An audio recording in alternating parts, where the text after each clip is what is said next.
Welcome to episode 58 of Real Health Radio. You can find the links talked about as part of this episode in the show notes at www.7, all spelled out, so SEVEN health.com/58. Welcome to Real Health Radio. Health advice that's more than just about how you look. And here's your host, Chris Sandel.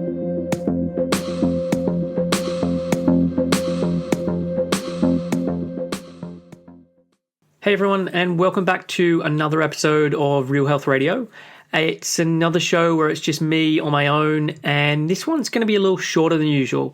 It's based on a topic I was talking about with a client the other day, and while going through it, I thought it'd make for a really good podcast. So today's show is all about Pareto's principle and how it relates to health.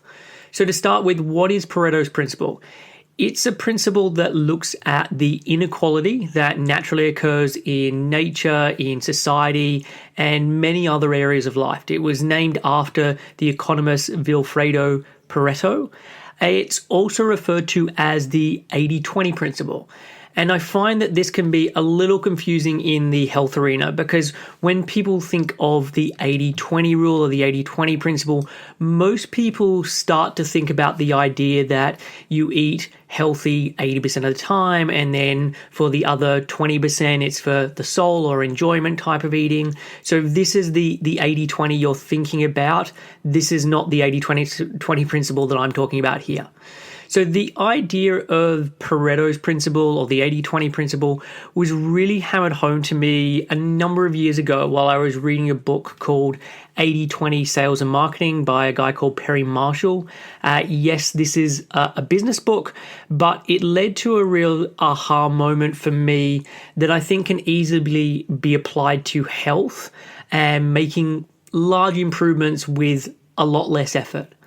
And the principle states that in many situations, 80% of the results come from 20% of the causes. And the ratios aren't always 80-20. So it could be 95-5 or 70-30. The idea is just that there's an unequal relationship in the outcome of results versus inputs. So let me read an excerpt from the book to demonstrate how the 80-20 principle works, and then I can explain how you can apply it to health. So this is a direct quote from Perry Marshall from the book. A few years ago, I held a seminar in Chicago called the 80-20 Principle, or the 80-20 Seminar for Direct Marketing. It cost $3,000 to attend, and I had about 80 people in the room. All of them run businesses of one kind or another, most of them online. To illustrate the all-pervasive nature of 80-20, I said, everyone in the room who owns shoes, stand up. So everyone stood up. If you own less than 4 pairs of shoes, please sit down. A bunch of people sat down and 50 people were still standing. If you own less than 8 pairs of shoes, sit down. More people sat down, about 30 left. If you own less than 16 pairs of shoes, sit down. 13 people left, 9 of them were women. 32 pairs of shoes, 3 women standing. And I then smiled and said, don't be embarrassed, ladies. Just tell me the truth because I'm illustrating a principle here. How many of you have more than 64 pairs of shoes? 2 sit down, 1 is left standing. She cringes with embarrassment. How many shoes do you own? About 80. Thank you so much. You can now sit down. Give this woman a hand. So everyone clapped. And he said, 20% of the people own 80% of the shoes. Can you see that? So he then said, everyone stand up again. And everyone who owns at least one domain name, stay standing. And they were all marketers, so it was pretty much everybody. Sit down if you have fewer than 10. Half the room sits down. 50. Half the room sits down. So there's maybe 20 people still standing. 200. So a bunch sit down, there's probably 10 standing. 500. 5 people left standing. So I keep going. 10,000, 2,000, 5,000. At 5,000 domain names, I've got 2 people left. At 10,000, 1 guy sits down. Mickey Kennedy from Baltimore, one of my best customers, is the only person left standing. How many domain names do you own? 12,000, he says. So 20% of the people owned 80% of the domain names. And in a room of 80 people, 1 guy owned nearly half of them. So the book then goes on to show countless situations in life where this continues to happen. So this is whether we're talking about wealth distribution, city sizes, spending habits, and many, many more areas. But what created the real aha moment for me was the realization that 80-20 is infinite. And again, I'm going to quote from the book here. For example, if you look at the city that you live in, 20% of the roads will be driven on by 80% of the traffic. The real power of 80-20 is that you can then disregard the 80% of the roads in the city, only look at the top 20%, and the 80-20 rule will still apply. So 80% of the 80% of the traffic is on 20% of 20% of the roads.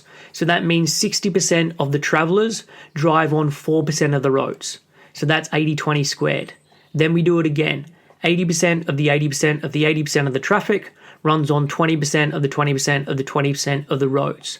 So in other words, 52% of the travelers or the drivers drive on 0.8% of the roads. So that's 80-20 cubed. And it just keeps going because then 40% of the drivers are driving on 0.2% of the roads, which is 80-20 to the power of 4. 32% of the drivers take on 0.016% of the roads, so that's 80-20 to the power of 5. And it just keeps going like this. So for me, this was a really big realization.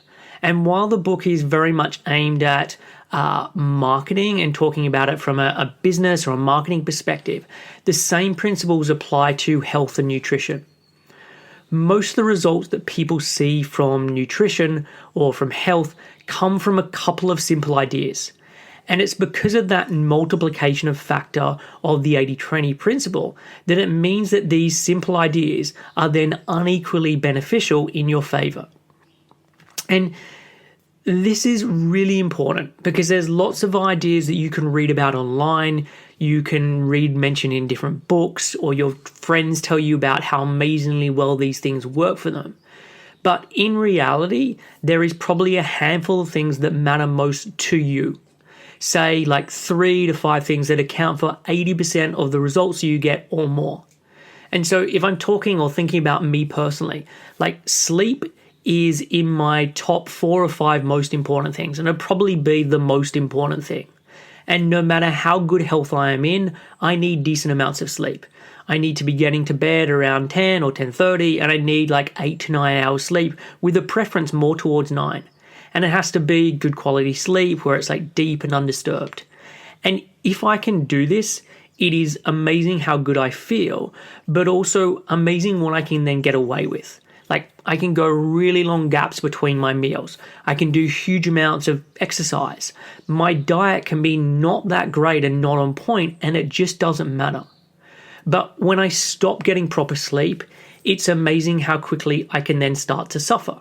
And no matter how much I try and remedy different things in terms of spending more time outside or eating better or doing meditation or spending time with friends, like until the sleep starts to improve and until I start to get more sleep, things will still be more difficult. And there are going to be people who are the complete opposite of me, and sleep is really low down on the pecking order. They can thrive while getting very minimal sleep, and for them, sleep just isn't that important. But they will have something or a handful of other things that are absolute musts. That if they do these things, it makes a huge difference. And if they don't do these things, it also makes a huge difference, but in the opposite direction. So the suggestion I make with clients, and I'm making the same suggestion to you here, is find out what are the things that make the most difference for your health. And to use another analogy that Perry Marshall uses, what are the small hinges that swing big doors? So the little things that make a big difference for you. And this is crucial because life is really busy. Like no matter how organized you are, we each have the same amount of time in the day. And most people I speak to feel like they could do with a lot more time. But if you can identify the handful of things that really make a difference, you can stop spending your time on the other stuff. And rather than feeling like you have this really long list of things that you have to do to be healthy, you can just do and identify the things that really matter and keep them up. And sure, like if you've got more time to be doing the smaller stuff that starts to help in a more marginal way, then by all means do it. But for the majority of people, when they are really busy, they can just prioritize the handful of things that make the biggest dent, and then they can just not sweat about the other stuff. And at this stage, you may not be able to identify what those big important factors are for you, and that is totally okay. But now that you're aware of this idea or this concept, it's worth now being on the lookout for those activities and those habits. And one thing I will mention is that these factors can change with time, so with your stage of life or what's being asked of you. So for example, if you're trying to recover from a long-standing illness, the handful of things that are really important for you may be very different to when you compare it to when you're in better health. So some may be the same, but some will probably be different. But really, whatever the situation, there are a handful of things that are unequally important in terms of how they can support your health, and that you should really then guard and ring fence these activities to make sure that they absolutely happen, while others can happily fall by the wayside because it just doesn't matter so much. So that is it for this week's podcast. This could be my shortest episode to date, but despite the short length, it's a concept that many clients have found invaluable. And especially if you're someone who is overwhelmed by all the things that you feel like you should be doing, this can be a way to cut through this and know that you can get really good results with just a handful of key habits if they're the things that are important to you. So next week I will be back as usual, and next time I'll be on with a guest. So I hope you have a good week, and I will catch up with you soon. Thanks for listening to Real Health Radio. If you are interested in more details, you can find them at the 7 Health website. That's www.7health.com.